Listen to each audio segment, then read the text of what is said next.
Asabek Jurayev, Nasimjon, Habibjon degan boshimni yigit bor ekan, shu ko'rayotgan bo'lsangiz yana iltimos qilaman.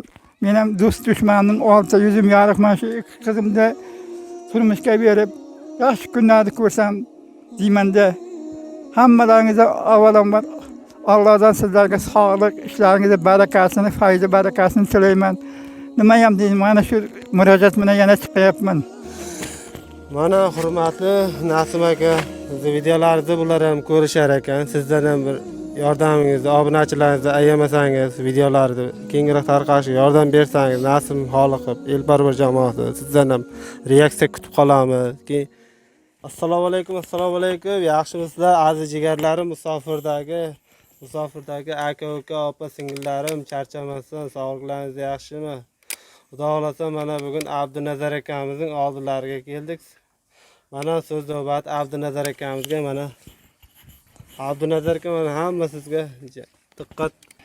Assalomu alaykum muhojir yurtda yurgan ukalarim, singillarim.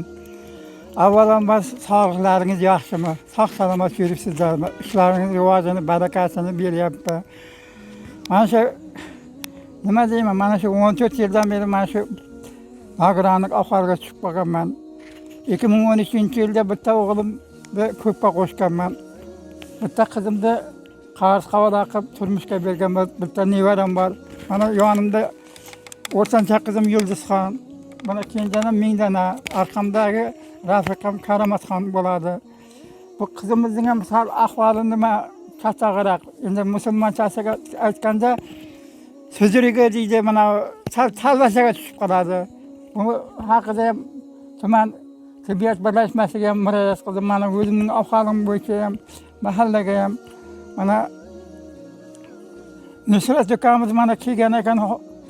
Xudo shu ukamizga yo'l bergan ekan, mana shu uy bo'lyapti, mana foydavor ishlari bo'ldi. Yog'ochlarni ham sizga o'xshagan saxovat pesha ukalarim, singillarim qilgan saxovat peshalar nima qilganlaringiz masa kelyapti, asta-sekin bo'lyapti. Bu ukamiz ham ba'zi ishlar sababli orada uzilishlar bo'lib qoldi. Endi biz to'g'risini aytsak, biz to'rt sharoitda yashaymiz. Ana nasozdan perikashga bo'ladi. Bunday aytganda nasoz orqali suv ichamiz. Suv muammosi bu to'xtab turibdi. Endi bir-ikki kun suv ichib kelsa, shu ishlarni ham rivojlantirib, Xudo nasib bo'lsa, sizlarga ham quvvat bersa, Allohdan faqat sog'lik tilayman. Bu ukamizga ham sog'lik tilayman. Oilalaringizga hammalaringga tinchlik xotirjam tilayman. Shu bu yerga ham qo'llaringizdan kelgancha qo'llab-quvvatlasangiz deb nima qilyapman, murojaat qilyapman-da. Boshqa nima ham deyman. Assalomu alaykum muhojirda yurgan akalarim, opalarim, ukalarim, singillarim. Yaxshimisizlar? Eson omon yuribsizlarmi?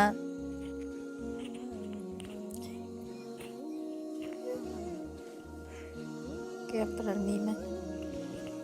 Muhojirda yurgan akalarim, ukalarim, mana sizlarning ishlaringiz bilan dadam bitib qolganiga, murojaat qilganimga yordam beryapsizlar. Bu ish endi to'xtab qolmasin deb sizlardan iltimos. Yana ham yordam berishlaringizni so'rayman.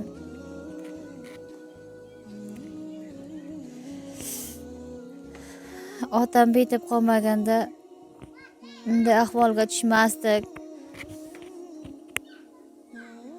Iltimos akalarim, ukalarim, yordamlaringizni ayamasligingizni istayman. Boshingizda o'tgan tashvishlarni ayting, mana xalq ko'rsin sizni. Qanaqa sharoitda, mana dadangiz 14 yildan beri shunaqa ahvolda. 14 yildan beri ahvolda nogironlik bolasisan. Ajratib qo'yib, bizga qo'shilmagin, uylaring bitib yotibdi, otang bitib nogiron bo'lib. Sizlar ham bir kun nogiron bo'lib qolasizlar deb ustimizdan kulardi. Oxiri keyin sizlarga murojaat qildik. Hech kim bunday ahvolga qolmasin. 4 muchasi sog' bo'lsin. Baxtimizga otam sog' bo'lsin. Yaxshi bo'lib ketsin.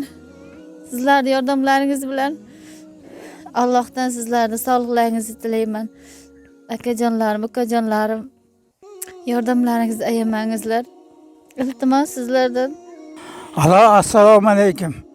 Mana shu orada mana 15 martama kadr bo'ldi videoga mana shu uy sharoitimda bloger ukalarimiz Nusrat aka nima qildi?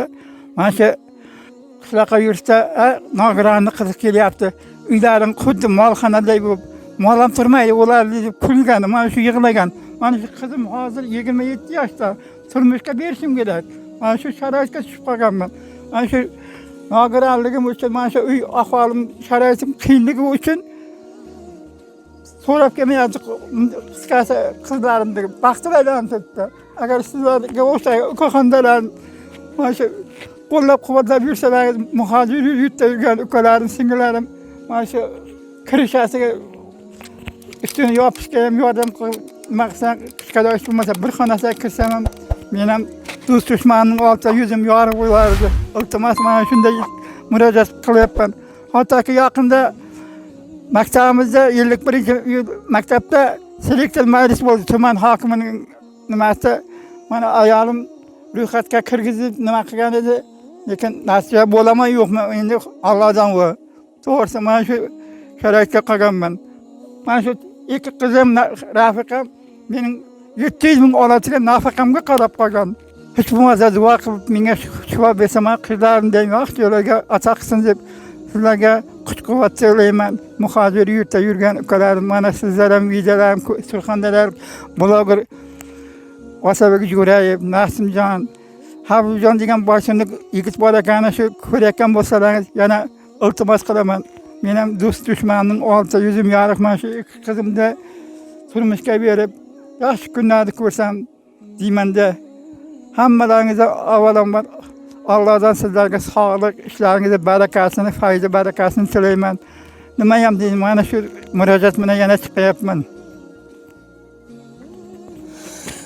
Mana hurmatli Nasim aka, siz videolaringizni bular ham ko'rishar ekan. Sizdan ham bir yordamingizni, obunachilaringizni ayamasangiz, videolarni kengroq tarqashga yordam bersangiz, Nasim Xoliqov, Elparvar jamoasi sizdan ham reaksiya kutib qolamiz. Keyin Boysinlik akamiz, Otabek Jo'rayev akamizdan ham mana o'zlari aytayaptilar. Mana sizning videolaringizni ko'rishar ekan bular ham.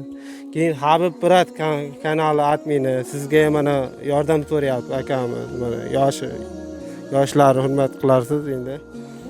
Qo'llardan kelsa mana insonga yordam qilsalar mana hamma narsasi tayyor, mana ustilari mana shu holatda g'ishlar terilgan, yog'ochlari kelgan, cho'rni, strapl yog'ochlari kelgan, faqat kirisha bilan nima deydi, shipiri qolgan, kirishan yog'ochi bilan shipiri qolgan. Hech bo'lmasa bir xonasini remont qilib bersak yaxshi bo'lar edi deyman. Mana uylarning holati, oldin mana uylari bor edi, bu uylari endi o'zlari oilaviy nima deydi, loyini tayyorlab o'zlari qurishgan ekan. Endi ichiga bahor pallasi ko'rsatgan edim. Qish holat, ham bahor pallasi, yomg'ir, shunaqa. Mana yog'ochlar kelgan, ichkarilardagi yog'ochlarni ko'rsataman. Mana o'zlarining sharoitlari mana qanaqa holatda yashayotgani. Mana ikkita xonasi bor-da, ikkita xona. Va ichi to'la narsa mana. Mana shu musofirdagilarga xudo xolasa Abdunazarga yaxshi bo'ladi. Mana Nasim akamiz ham bor. Xudo xolasa yordam qiladi. Otabek akamiz ham bor. Habib Pirat akamiz ham bor. Xudo xolasa yordam qiladi. Mana kuch birlikda deydi-ku. Shu musofirdagilar, mana bloger akalarimizga bir nima deydi, duoingizni qilsangiz aka, mana shu insonlar uchun xudo xolasa yordam qilishadi. Faqat siqilmang, hammasi zo'r bo'ladi. Avvalambor muhojir yurtda yurgan ukalarim, singillarim, Habibjon, Nasimjon, Otabek Jo'rayev, bloger ukamiz, mana Nusrat hamqishlog'imiz bo'ladi. Ana shunga ham Allohdan faqat sog'lik, salomatlik tilayman. Darsxonamiz har doim ochiq, rizqi nasib bo'lsin, ishlaringizga barakasi bo'lsin deyman. Elimizga kelayotgan mana shu suv boladan, o't boladan, to'qmat boladan, mana shu kelayotgan koronavirus bolasidan hammamizning Allohdan faqat sog'liklarini tilayman. Mana shu ukajonlar mana shunday murojaat bilan chiqyapman. Shu Endi murojaatimni qanday qabul qilsalar sizlardan, Allohdan faqat sizlardan najot kutaman-da ukajonlarim. Mayli, rahmat. Iloyo amin. Iloyo amin. Avvalambor darsxonani ochiq qilsin, rizqi nasib va baraka qilsin. Muhojirlikda yurgan ukalarim, singillarim, Nasimjon uka, Otabek ukajonim, boysunlik Havjon ukajonim mana birinchi marta sizlarga murojaat qilyapman. Avvalambor shu kelayotgan o't boladan, suv boladan, to'qmat boladan, mana shu kelayotgan koronavirus boladan hammamizni sog'lik, salomatlik tilayman. Xonadonlaringizga foyda, baraka, rizq nasib arimasin. Nima niyat qilgansa niyatlaringga yetib yuringlar. Men ham shu kichik bo'lsa ham yuragimdan chiqqan niyatim bor, mana shu ikki qizimni turmushga bersam, do'st dushmanim ortda yuzim yorug' bo'lib yurishini istayib, hammalaringga Alloh shifosini bersin. Buna niyat qilgan niyatlaringga yetib yuringlar. Duolarda mana aziz do'stlar, endi uyning holatlarini ko'rsatamiz, mana ishlar, ichki holatlarini.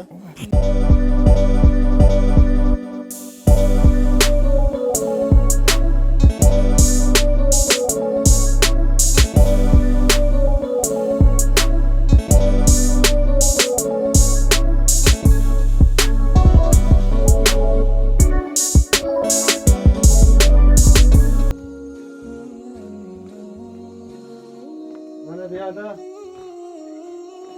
4 ga 320 xona, ko'hna xona, shpallasi o'tiradi, bemalol choy ichib.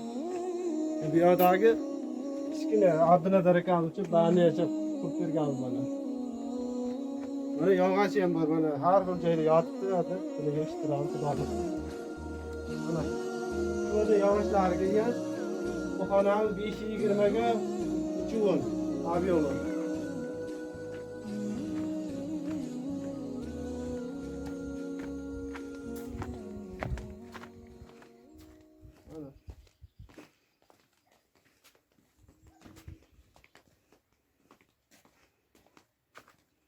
Mana tashqari holatlarni mana ko'ringlar o'zlaringiz. Mana qumlar bor, qishlar ham ortib qolgan. Mana Abdunazar akaning uyning holati mana. Oldin bu uyning joyida eski uychasi bor edi. O'shani buzdirib, mana qaytadan joyiga uylar qurdik. Mana Abdunazar akaning uyning holatini ko'ringlar. O'zlari